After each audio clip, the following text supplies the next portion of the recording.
All right, so here's the front porch long-term cell tester, and got it all hooked up, got our discharge wires down here on the ground, and we're about to switch over right now from the charge to the discharge cycle.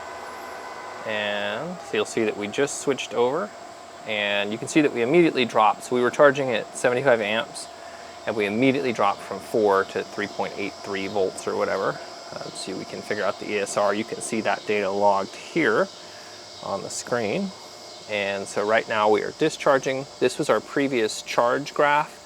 And because of the bounds I have set now, we only got 27 amp hours charged that time. So we're gonna try and get that closer to like, 35 to 40. To do that, we're going to increase the charge limit and we're going to decrease the discharge limit.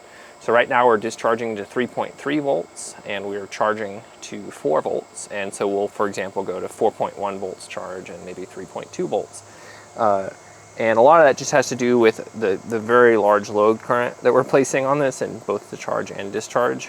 And what we could do is settle, turn the supply off, measure the voltage after a minute. But I'm trying to get the maximum number of cycles we can in and out. So instead, we're going to kind of just empirically derive until we get up to about, again, 35 amp hours. It's a 47 amp hour rated cell, and we want to use maybe 65 to 70% of its state of charge so that we don't damage it, because you don't want to bring them to 0 or 100%. But right now we're discharging, and so we have a thermal imager here, and high tech here, I know. You can see the heat coming into these cables. Just wherever you point this at, you can see where the heat is.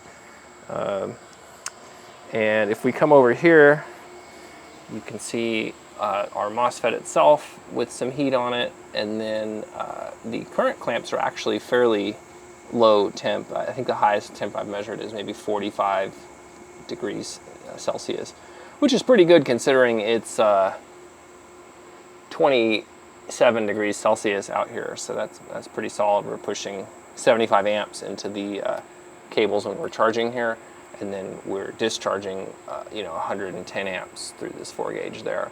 So it all looks very good. This is running headless here on this old Mac Mini, and so we're going to just let it run and log the data and see what we get. As always, thanks for watching.